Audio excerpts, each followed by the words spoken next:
We left the guards making a sally against the Prussian lines. We see them returning.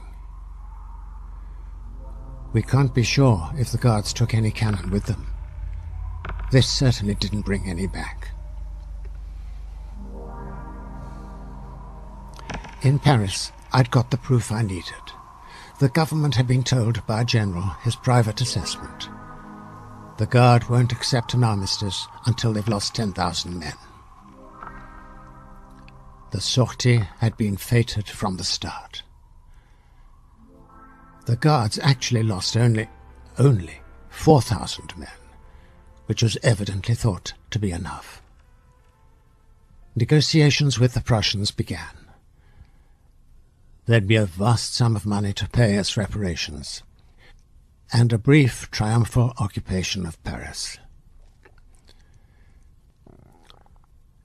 As an understanding spread of the incompetent leadership, or worse, which had brought the disaster, popular anger grew. There were furious protests. And the government couldn't forget that the Guards still had 400 cannon, paid for by the people. These must be seized and brought to safe middle-class districts, seized without warning. It was already too late. An observer writes, "Bells sounded an alarm, and National Guards poured in. Men harnessed themselves and pulled, others pushed, and many were thus drawn away. The cannon were taken to Belleville, to the Butte-Chaumont, to La Villette, and, chiefly, to Montmartre." Well, I've unearthed 4 images.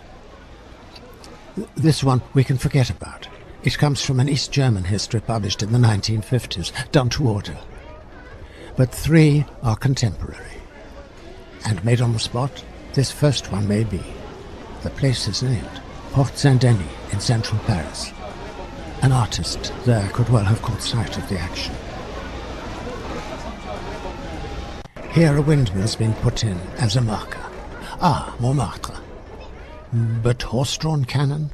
None of the written reports mentions horses on this occasion. Was there time to find and harness them? Well, perhaps. And the third, another marker. Another windmill. Just makes it into the picture. Now the images emphasize something written reports leave out. We read the word guards many times, but here we've got working men and working-class women. A furious, desperate hold onto the guns paid for by the people, our cannon. And isn't this glimpse authenticating? Tu peux voir, mon petit. Regarde, oui, un canon. I feel these images tell us about a turning point. For the first time we see the armed people, at least those from the popular districts. We see a general working-class consciousness which cuts across the sexes. Montmartre. The sentries, now permanently on duty, could see from up here the Prussians marching into Paris for the 2-day occupation. Picture for the Illustrated London News. But I'd swear the jaunty dog, mocking Prussian pomp, was put in by a French artist. Black flags.